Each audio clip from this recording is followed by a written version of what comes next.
Olá, tudo bem? Eu sou Maria Rita Werneck, apresentadora do canal A Serviço da Administração. Estamos iniciando mais um CRA Entrevista. Desta vez uma edição bastante especial e já você vai entender por quê.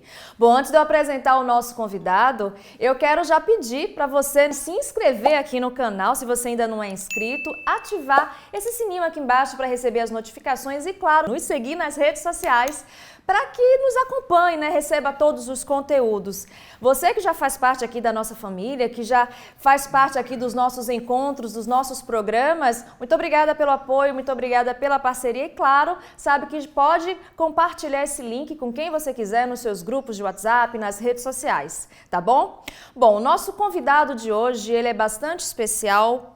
Por quê? Ele aceitou bater esse papo aqui com a gente, não como presidente do Conselho Regional de Administração de São Paulo, mas como uma das personalidades mais importantes dos 55 anos de história da profissão administração aqui no Brasil. Eu estou falando do presidente do Conselho Regional de Administração de São Paulo, o administrador Roberto Carvalho Cardoso. Tudo bem, presidente? Muito obrigada por estar aqui com a gente. Eu que agradeço, Maria Rita. É um prazer muito grande estar aqui com vocês. Bom, para a gente começar, eu acho que não é exagero eu dizer que para muitas pessoas a história profissional do senhor se confunde com a história da administração, com a história do Conselho do CRA São Paulo. O que o senhor acha sobre isso? Bom, primeiro me preocupa, porque a profissão já está ficando já com alguma idade, entende?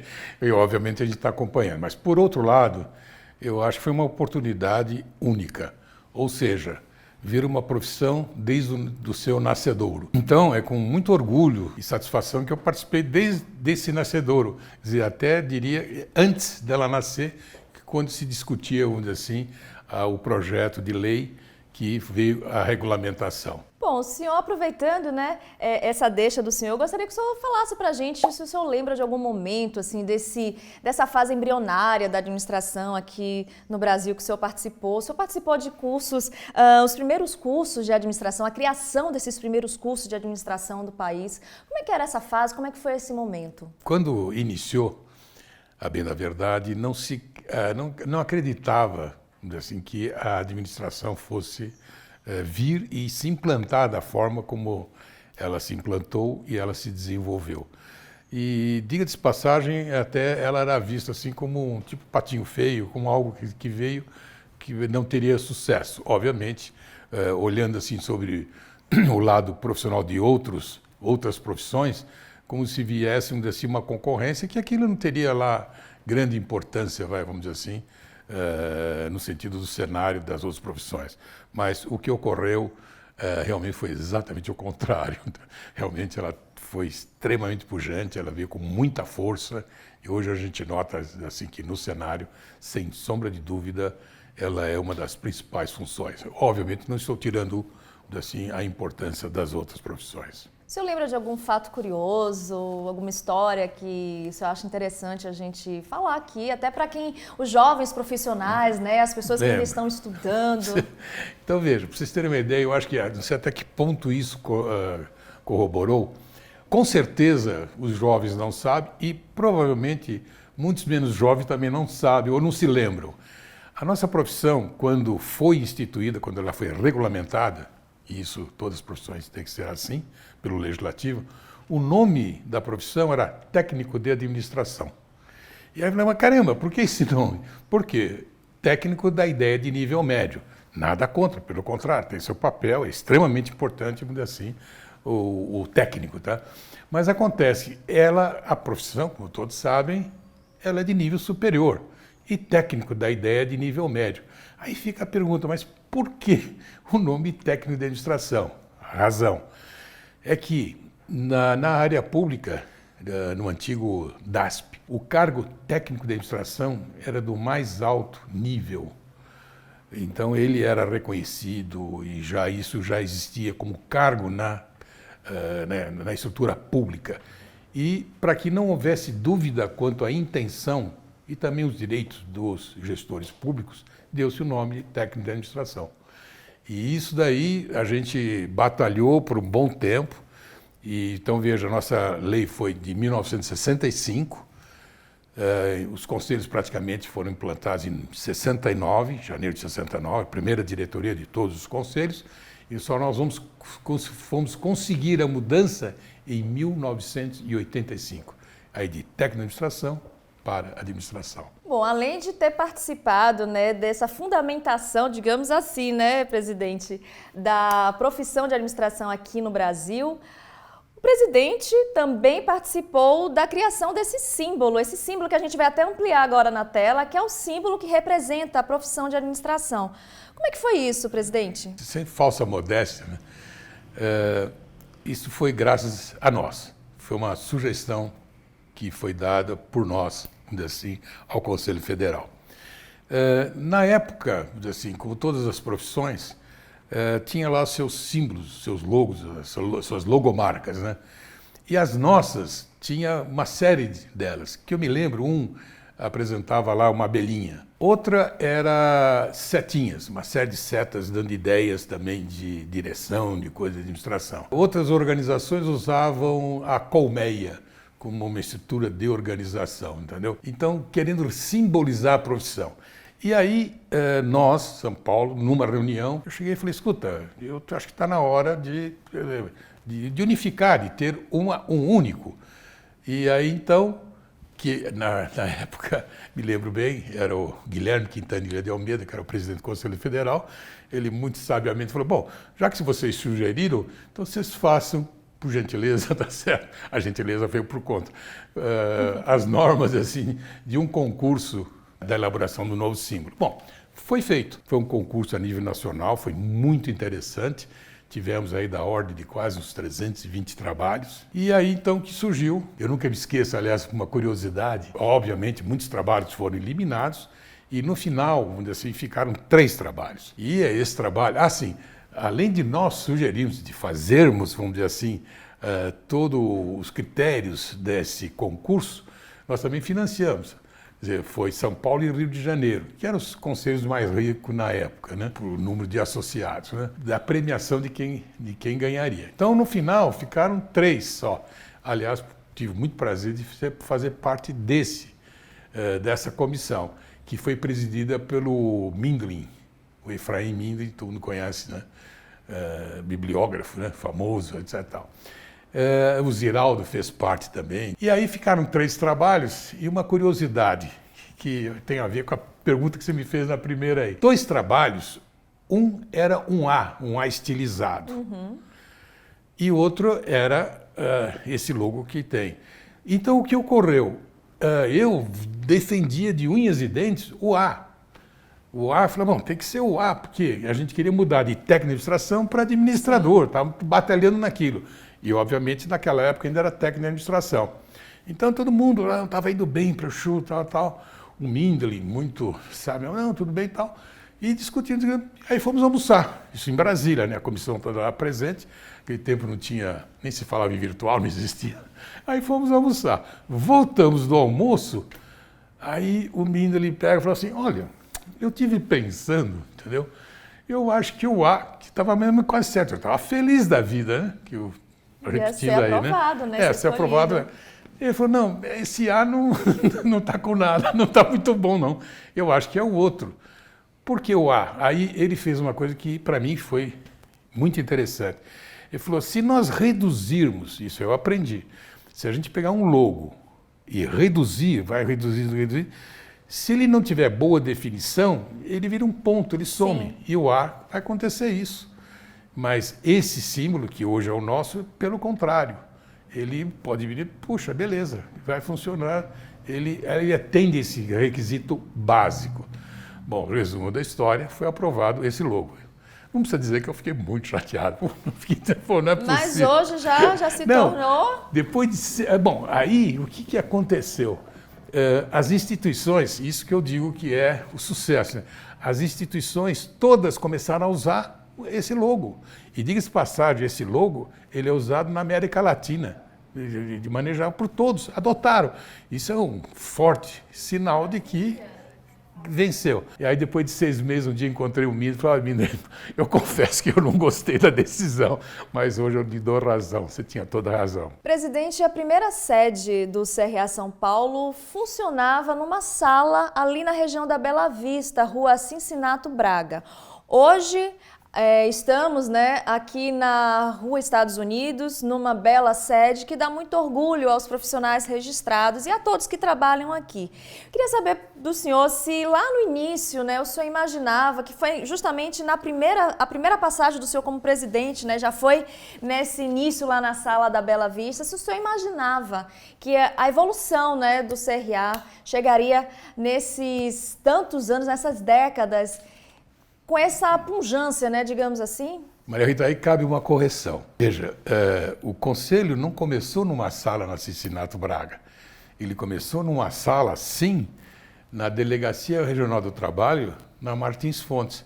A exemplo, uma coincidência, eu diria assim, até de certa forma feliz, da mesma forma que a Fundação Getúlio Vargas, a Escola de Administração. Começou lá, eles cederam, e era uma sala pequena, sei lá, de 5 por 4, e um monte, tinha mais ou menos uns 7.500 processos já, entendeu? E mais nada. E nós conseguimos, porque ali tinha a época dos provisionados, e tinha alguns recursos, assim, então nós compramos uma sede, e não era uma sala, eram 4 conjuntos, na Rua Cincinato Braga, 59, quinto andar, me lembro tão bem. E fizemos questão de comprar 4 conjuntos que tinham corredor, e como todo mundo faz, fechamos o corredor, ganhamos mais um corredor, então praticamente seriam 5 conjuntos. Foi a glória. Da onde saímos, para onde fomos, entende? Só que teve um problema. Quer dizer, a gente conseguiu a nova sede, mas não tinha móveis. Então, por incrível que pareça, os primeiros móveis eram os caixotes nossos para improvisar até nós comprarmos os móveis, entende? Aí então a gente comprou esses móveis e realmente ficamos lá um bom tempo na Rua Cincinato Braga. E aí foi ficando pequeno, porque foi crescendo, crescendo, crescendo. E aí eu me lembro que nós então falamos, bom, temos que mudar, temos que... E ficou numa primeira discussão, vamos para onde? E aí a gente fala assim, vamos para um prédio, alguma coisa assim, ou vamos para um local, uma casa, ou um espaço, tá certo? E a primeira decisão foi essa, da gente ir para uma casa. Por quê? Para ter um espaço definido, conhecido, né? E não para um prédio, senão você vai ser um dentre vários, assim, naquele prédio. E aí que então começamos a procurar uma casa e, para variar, um lugar bem localizado. Aí encontramos aqui no Jardim América, uma casa de esquina, tá certo? Que é, como todos sabem, Estados Unidos com Canadá. E eu vejo que foi tão legal, assim, essa localização foi tão acertada que teria que ser esse espaço, que toda vez que eu pego, que eu vou dar endereço, não, é no Conselho, não, eu sei onde é. Você pega até taxista, eu sei onde é. Quer dizer, então, isso marcou. Segundo o Plínio Asma, que foi o nosso conselheiro, administrador emérito, ele fala que é a esquina mais famosa, assim, é a mais importante. Lógico, para nós é mesmo, né? É a mais importante. Mas eu vou acreditar que a importância vai ser o dia que a gente conseguir mudar o nome da rua. Que ao invés de Estados Unidos, Rua da Administração, Rua Administrador, entende? Aí sim que eu acredito que já atingimos o nosso objetivo. Bom, em 1997, a gente está falando aqui de datas, porque esse programa, de fato, é um programa para a gente trazer de volta, trazer à tona algumas histórias, né, da profissão aqui em São Paulo, e claro que isso vai abranger ao Brasil todo, né, presidente? Então, eu quero saber agora o seguinte, em 1997, surgiu uma ideia, nasceu uma ideia que era a criação do Centro do Conhecimento. Eu não sei se já tinha esse nome, mas hoje todos nós conhecemos o Centro do Conhecimento, que é o local onde os 37 grupos de excelência se concentram, produzindo conteúdo, conhecimento para toda a comunidade. Eu gostaria de saber do senhor, presidente, como é que surgiu essa ideia? Por que, né, a criação desse espaço para elaboração de conhecimento, para difusão de conhecimento aqui dentro do CRA São Paulo? Maria Rita, nós não criamos, logicamente, já com esse espaço, com esse nome, é óbvio, assim. O que a gente fez foi criar um grupo de conhecimento, vamos chamar assim, tá certo? E aí, por que isso? Já começamos a sentir que a nossa profissão, ela começou num crescimento que está acontecendo ainda hoje, que no passado, se perguntasse assim, bom, a administração eram 2 segmentos, a administração pública e a administração privada, mas tanto um quanto o outro, e principalmente a privada, tem uma série de outros ramos, vamos dizer assim, da administração que faz parte. E esse é um grande problema que tem a nossa profissão, dadas as suas peculiaridades, suas especificidades. Então veja, hoje o Conselho ele é composto de 9 conselheiros efetivos e 9 conselheiros suplentes. Então veja, ela atingiu um nível de tal ordem que não dá, por mais que a gente tenha um especialista em cada tema, você não consegue abranger todos. Então, como você ter essa abrangência? Então, aí veio a ideia de a gente pegar um grupo de alguns temas. E o primeiro que surgiu, que foi em 97, que foi o primeiro grupo, que eu me lembro, foi da administração esportiva, que também estava surgindo, tá certo? A administração esportiva vindo. Então, veja, quem é que dos 18 conhecia sobre a administração esportiva que estava surgindo? Praticamente ninguém, então precisavam de conhecimentos de fora. Então daí que a gente começou a ver da importância e da adequação, vamos dizer assim, desses grupos com relação à nossa profissão. Isso é um paralelo, se me permite, veja. Claro. A administração esportiva, até nós conseguimos na época, eu me lembro tão bem, uma propaganda, tá? Quem conseguiu isso para nós foi o Celso Grelê, que é o administrador da GV, foi diretor de marketing do São Paulo Futebol Clube, então um grande clube. Bom, você fora, que diz que ele conseguiu que o Pelé, estava na época da lei, vamos dizer assim, na área desportiva, que o Pelé desse a sua, permitisse usar a sua imagem para divulgar a administração esportiva. Não preciso dizer logicamente, quem é o Pelé. Acho que não há uma figura mais conhecida no mundo. Por que me lembrei isso? Por causa dos 80 anos que ele fez agora. E ele cedeu isso graciosamente, sabe? Então foi uma delícia, foi ótimo, foi excepcional. Bom, então foi crescendo. Hoje nós temos 37 grupos, como você mencionou, tá certo? Nas mais diferentes áreas. Os participantes, primeiro, isso é uma marca registrada desses grupos. Não precisa ser administrador, pode até ser administrador, pode ser de qualquer profissão, ou até sem profissão, vamos dizer assim. Por quê? Nós realmente acreditamos e exercemos a diversidade. E isso tem dado cria, vamos dizer assim, normal, um campo, vamos dizer assim, de criatividade, de fertilidade enorme. E uma grande cria, né, como o senhor mesmo falou, é o ENCOAD, né? Sim. E aí, então, veja, hoje nós estamos no 11º, se eu não me engano, né, ENCOAD, que nós fizemos nesse ano, cuja geração de conhecimento é tudo dos grupos de excelência. Delega-se, são mais ou menos por volta de 500 a 600 profissionais voluntários, tá certo? Que se empenham, então é de uma geração, é gratificante, vamos dizer assim, a contribuição que eles dão na área de conhecimento para a administração, obviamente isso gerando assim para a nossa profissão e, por que não dizer, para a sociedade. E atingindo o mundo, porque esse ano, por conta da pandemia, a primeira edição do ENCOAD totalmente online, aqui no nosso canal, inclusive os vídeos já estão disponíveis, cada palestra está individualmente postada, e o mundo, né? Várias pessoas, a gente teve o acesso de várias pessoas do mundo, ou seja, um ganho também, muito orgulho, né, para o CRA saber que esse conteúdo que surgiu de uma forma até tímida está alcançando outras fronteiras, né? Está rompendo outras fronteiras. Eu costumo dizer, quer dizer, não é meu, logicamente, essa citação, mas a gente atira no que vê e acerta no que não vê. Mas o importante é atirar, tá certo? Para poder acontecer.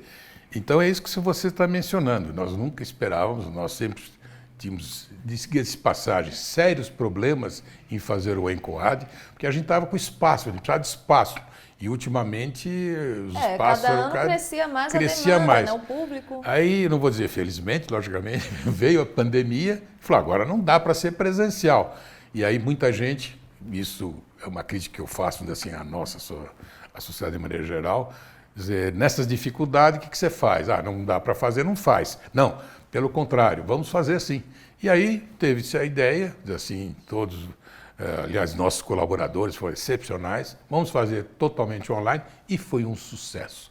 Tanto é que, veja, mesmo com o fim que torçamos assim que ela termine, com certeza tem que terminar, vai terminar, lógico, não acredito que vá ser presencial novamente, vai ser totalmente virtual. Obviamente que pode ser um sistema misto, Claro. isso alguma coisa. Que é uma forte tendência, né? Exato. Aí é como você disse, atingiu não só São Paulo, como todos os outros estados e até no exterior. Bom, a gente vai deixar aqui em cima, no card, o link, tá? Para você saber do que a gente está falando, você que não acompanha aqui o nosso canal. Com certeza, se você já faz parte aqui, participou. Eu tenho certeza que você deve ter participado do Encoad desse ano. Mas, presidente, o senhor está chegando ao final de mais uma gestão aqui como presidente. E aqui, a gente já falou de alguns projetos que eu tenho certeza que o senhor já se orgulha, como o Centro do Conhecimento, como o Encoad, mas eu queria saber se o senhor destacaria mais algum outro projeto que foi desenvolvido em uma das gestões do senhor, ou então alguma diretriz, alguma coisa um legado, né, que o senhor acha que vai ficar aqui para a história do CRA São Paulo. O que me ocorre, assim, um legado recente que todos vocês ajudaram, que eu diria que está sendo um modelo que todos estão seguindo, assim, foi o que nós chamamos, denominando de um projeto chamado CRA-SP, né? Conselho Regional de São Paulo, Educa. Por conta, obviamente, da pandemia, os cursos online explodiram. Mas o que ocorreu, o CRA Educa, nós tivemos a ideia, primeiro, um ponto básico, que sempre quando se quer fazer alguma coisa, você sempre quer construir alvenaria, prédio, contratar gente. Não.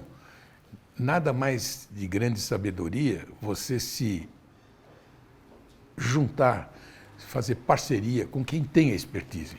Então nós entramos em contato com as instituições que possuem cursos à distância.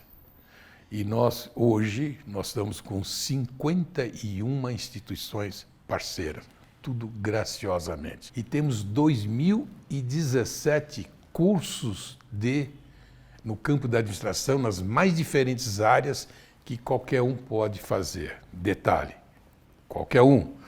Muitas as instituições dão, inclusive, certificado, totalmente gratuito.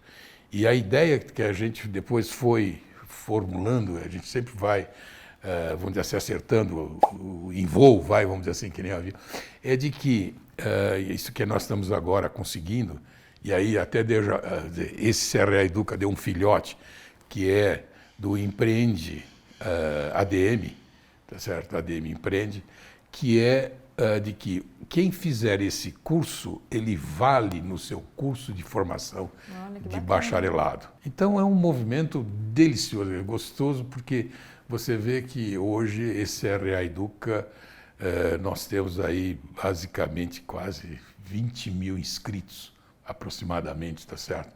Fazendo esses cursos. Detalhe, tudo graciosamente. Então isso é gratificante. E a gente sabe que hoje em dia, quanto mais a gente estuda, mais a gente precisa estudar e quanto mais conteúdos de qualidade. Eu sempre falo aqui no canal que a gente tem uma responsabilidade muito grande com tudo que a gente leva até vocês, porque a gente sabe que conhecimento é poder hoje em dia, né? Exatamente. E o CRA tem essa preocupação. Bom, presidente, de tudo que o senhor fez aqui, né, no CRA, enquanto presidente, tem algo que o senhor faria diferente? Tem. O que, por exemplo? Bom, a postura, vamos dizer assim, o enfoque do Conselho. Eu sempre tenho dito, quer dizer, a gente quando começa, obviamente, e isso acho que também está a sabedoria de viver. Você vai vivenciando e vai ajustando, vamos dizer assim, na vivência, né? Não preciso dizer que o Conselho é uma autarquia federal criada por lei e como tal, por ser uma entidade pública, ela só pode fazer aquilo pela qual ela foi criada. E, no caso, obviamente, todos os conselhos, sem nenhuma exceção, é óbvio, fiscalizar o exercício profissional. Mas aí nós chegamos um pouco, não vou dizer, sempre é tempo, né? Mas aí que eu gostaria que se eu pudesse voltar no passado, e voltar antes, a gente, sabe, chegou à conclusão que se formos só ficar fazendo isso, focando fiscalização, não que não deva ser, pelo contrário, a nossa existência é para isso, tá certo? Mas a forma de como você faz a fiscalização de uma maneira policialesca, meia impositiva, tal, você cria uma reação já contrária e você não vai ao encontro do que se pretende. Então, a gente mudou essa política há alguns anos e a gente começou, vamos dizer assim, ser muito mais numa política ser orientativa, menos policialesca, tá certo? e ter mais no sentido de ter parceiro. E aí, uma maneira de conseguir isso não podia ser da letra fria da lei, que dizia de que tinha que ser somente a fiscalização. E aí nós passamos a desenvolver outras atividades para ir ao encontro, vamos dizer assim, do profissional, da sociedade. Então foi uma beleza. Aí veio os grupos de excelência, tá certo? Vieram os grupos de excelência, as parcerias com instituições. Hoje no Conselho nós temos a JUSCESP, um posto da JUSCESP, o CIEE, bom, enfim, Caixa Econômica Federal. É uma gama de serviços, de serviços que a gente presta. Então veja, aí que a gente viu, bom, além da fiscalização, de nós podemos prestar outros serviços. E que, tanto é que há alguns anos atrás, eu acho que por volta de 2 anos, nosso logo embaixo e o nome do Conselho, nós temos lá o slogan, a serviço da administração. Então nós entendemos tudo aquilo que vem a serviço da administração, ele deve ser incentivado, ele deve ser desenvolvido. Se me perguntar qual é o meu sonho, não sei se tem uma pergunta que você vai me fazer nesse sentido aí, seria o seguinte, ao invés da gente ser meio impositivo, você tem que se registrar, é importante, não, é que o profissional, ele sinta, vamos dizer assim, a vantagem, mesmo pecuniária, as vantagens profissionais e passa a ter orgulho de se registrar no seu conselho. Entendeu? É como você, quando apresenta alguém, da maneira, se alguém que você admira, que tem bastante estofo, enfim, você tem prazer em apresentar e de conhecê-lo. É mais ou menos dentro dessa linha. Bom, presidente, a gente está contando aqui uma história de mais de 5 décadas, então, obviamente, muitas fases, né? O senhor presenciou, passou por muitas fases e chegamos na fase da era digital, a Revolução 4.0, e muito se fala, né, que algumas profissões correm risco, que a automação está chegando, agora a tecnologia 5G está chegando e surge um medo que algumas profissões sumam. Queria saber do senhor, como é que o senhor visualiza a profissão da administração daqui a 30 anos? Né? A gente fala 30 anos porque normalmente é o marco que alguns especialistas fazem essas projeções. O senhor já pensou sobre isso, já refletiu sobre isso? Veja, de umas perguntas que você me fez, umas colocações, eu estava dizendo que ela nasceu, ninguém esperava que ela viria a ser o que está sendo, e ela foi, realmente, teve um crescimento. Agora você coloca, bom, e daqui a 30 anos, como é que vai ser? Eu diria que vai ser maior ainda, por uma razão. Veja, isso pela característica da nossa profissão. Ela está em todos os campos. Então não é uma coisa que tenha, assim, que ela seja finito. Eu cito isso no caso, você quer ver, quantos cursos você tem, você pode notar que você tem diversos cursos que a área acadêmica oferece para profissionais complementando com a administração. Então você tem que ter, só para citar, algumas, lógico, advogado. Para ele se desempenhar bem, não basta ser um bom advogado na parte, assim, legal, jurídica. Ele tem que ter uma organização, quer seja no departamento da empresa, quer seja no seu escritório. Médico, não basta ele ter profundos conhecimentos, ele tem que ter, logicamente, mas para ele ter sucesso, assim, ele tem que divulgar, ele tem que organizar, ele tem que se estruturar, enfim, tem que ter gente, tem que ter treinamento, administração. Então você nota que tem diversas profissões que apresentam curso de administração, quer dizer, para esses profissionais, curso de administração. Então eu vejo, sem sombra de dúvida, que isso, a tendência, por essa característica da profissão, que ela vai cada vez mais, vamos dizer assim, aumentar, vamos chamar assim, vai. Mas tem um porém, quer dizer, uma preocupação que a gente tem que ter. Quer dizer, simplesmente não é ficar sentado esperando que isso aconteça. Isso é natural, assim, isso desde os primórdios aí do mundo que é mundo. Quem não se estrutura, quem não se adapta à realidade, morre. Isso nós tivemos aí diversos seres, assim, vivos que pereceram porque não se adaptaram. Então, obviamente, a inteligência nesse caso está em a gente se adaptar a essas novas necessidades, a essas novas realidades. Porque a verdade, o que é hoje verdade e o que deve ser feito, não necessariamente vai ser amanhã. E outras exigências virão. Então nós temos que ter essa capacidade de poder se adaptar a essas novas realidades que virão. E o papel do Conselho nessa jornada, nova jornada daqui para frente? Como é que o senhor vê? Eu diria que o papel, eu acho que nós estamos trilhando um caminho correto. Primeiro, é divulgação do conhecimento. Eu acho que o conhecimento, ele liberta. O conhecimento, ele gera o crescimento, tá certo? O desenvolvimento. Mas ligado a isso, vamos dizer assim, a esse crescimento, ele poder incentivar, no sentido de ele propiciar a divulgação desse conhecimento.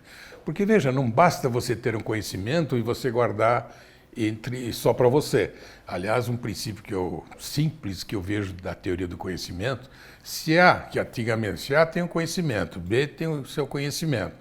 E se são empresas mesmo, às vezes, e um não quer partilhar com o outro, cada um vai ficar com o seu conhecimento. Mas se eles partilham os conhecimentos que cada um tem, A passa a ter o conhecimento dele e de B também e vice-versa. E isso gera, vamos dizer assim, uma sinergia extremamente positiva no sentido aí do desenvolvimento. Bom, presidente, está chegando aqui agora no final, né, de 2020, o fim do seu mandato aqui no Conselho. Eu queria saber como é que vai ficar a relação do senhor com a administração, né, depois de anos da vida pessoal dedicada nessa profissão, da vida profissional. O senhor, além de ser um atuante da área, professor por muitos anos, gostaria também que o senhor falasse um pouco sobre sua área acadêmica, né? Antes de até me responder sobre essa questão da relação futura com a profissão. A gente acho que ainda não abordou esse lado também muito importante, né?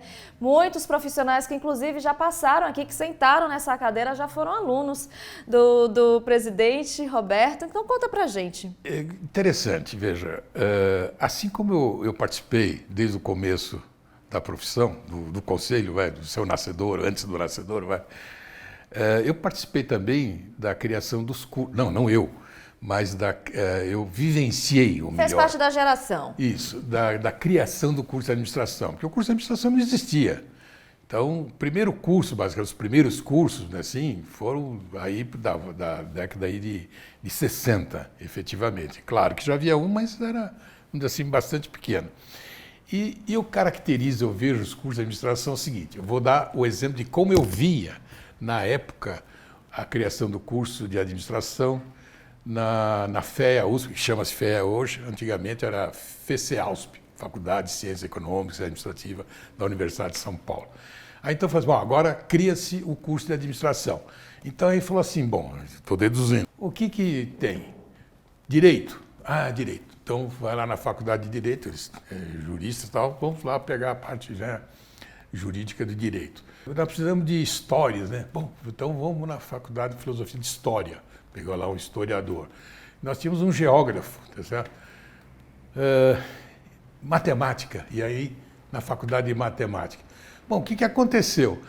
Aí os cursos, então, veja, aí o problema de razão de suficiência, que ninguém dá aquilo que não tem.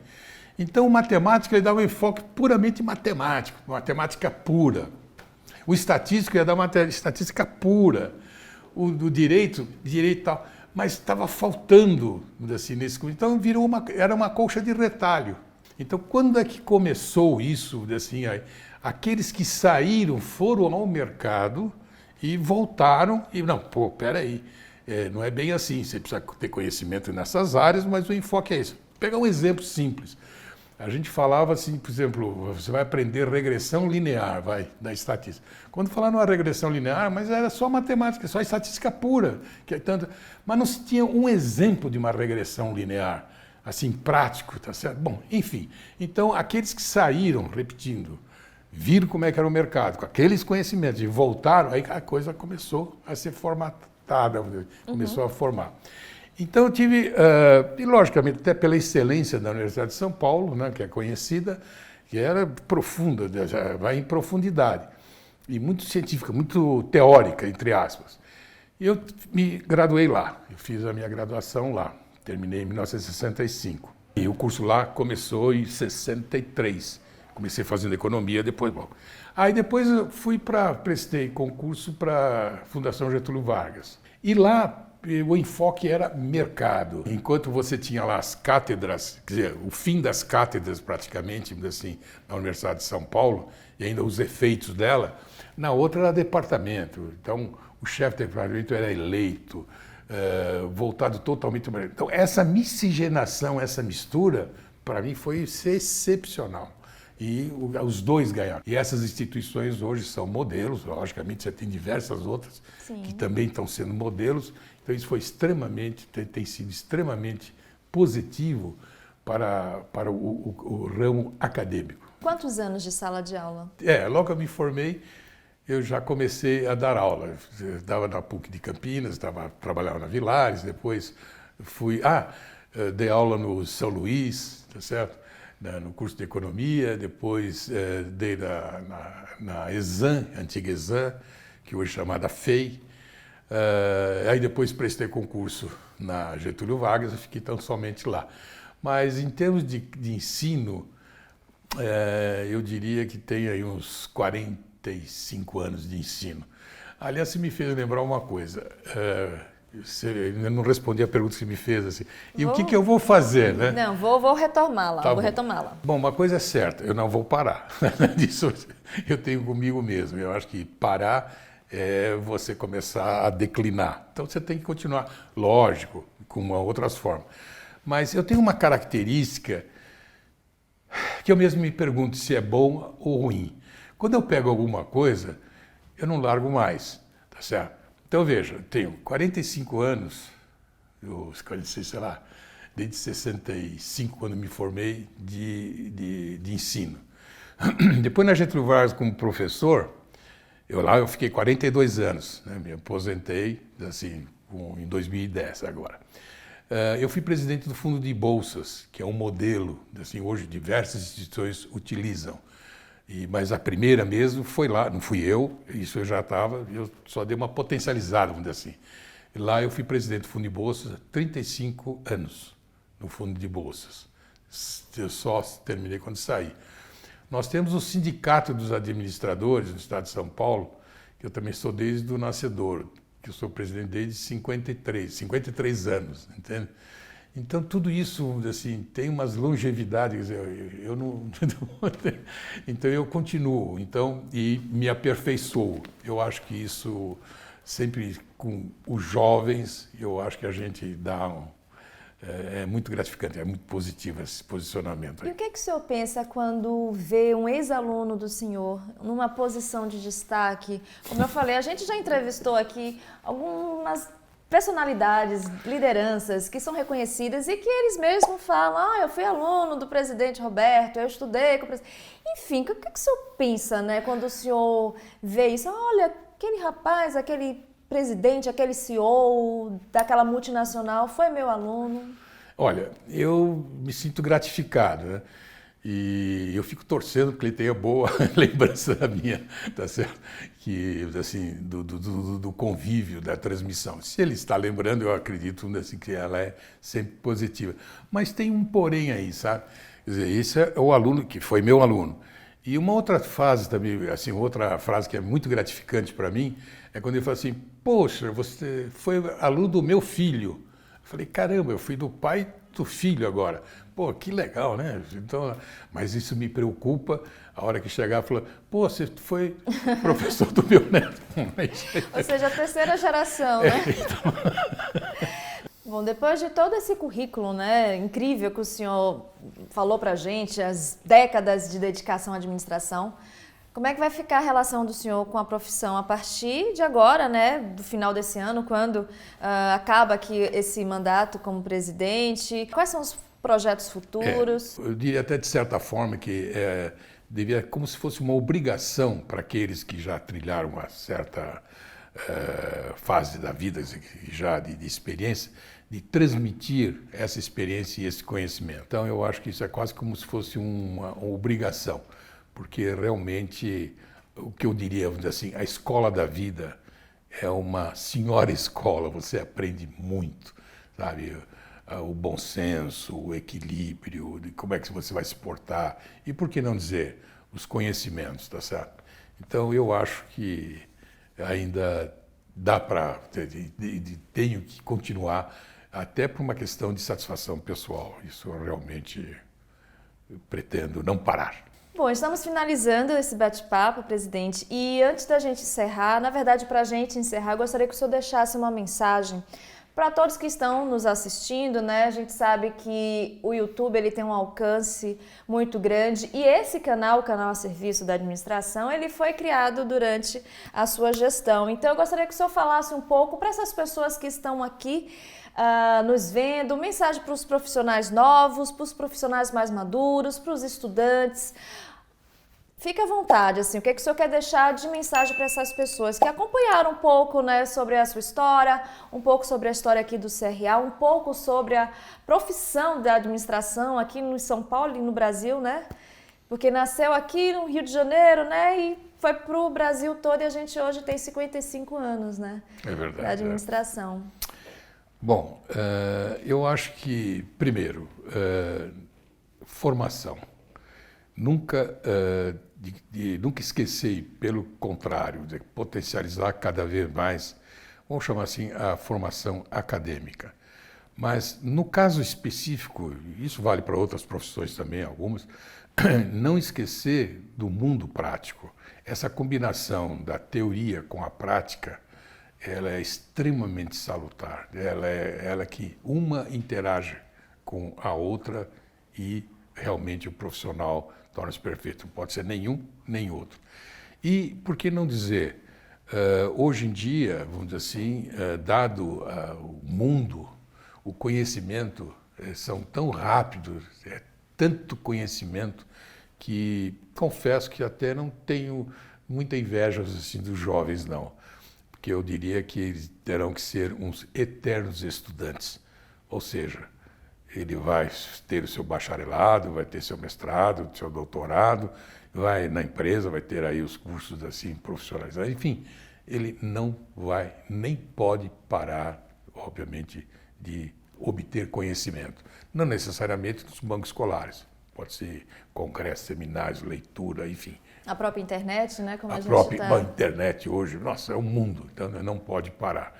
Mas nisso tudo eu acredito o seguinte, veja, isso é uma condição que todos têm que seguir, mas ele tem que ser determinado, acreditar naquilo que ele está fazendo, fazer realmente, vamos dizer assim, com amor, que não é fazer por fazer, assim, simplesmente para completar aí uma exigência, fazer com convicção, porque na verdade o que acontece é o seguinte. Eu não sei se já aconteceu com vocês, se fizeram. A gente, muitas vezes, admira certas pessoas e fala, puxa, eu quero ser igual àquela pessoa, melhor, que eu admiro, e você procura quase que ser uma cópia dela. Mas, com certeza, você nunca vai ser igual e sempre vai ser uma cópia muito remediada, vamos dizer assim, dela. Mas aí isso é um indicador que talvez você não acredite em você, no seu potencial, naquilo que você está fazendo. Quando em determinado momento da vida você começa a perceber que outras pessoas começam a olhar você como um exemplo a ser seguido. Fala, pô, peraí, então eu não sou tão ruim assim.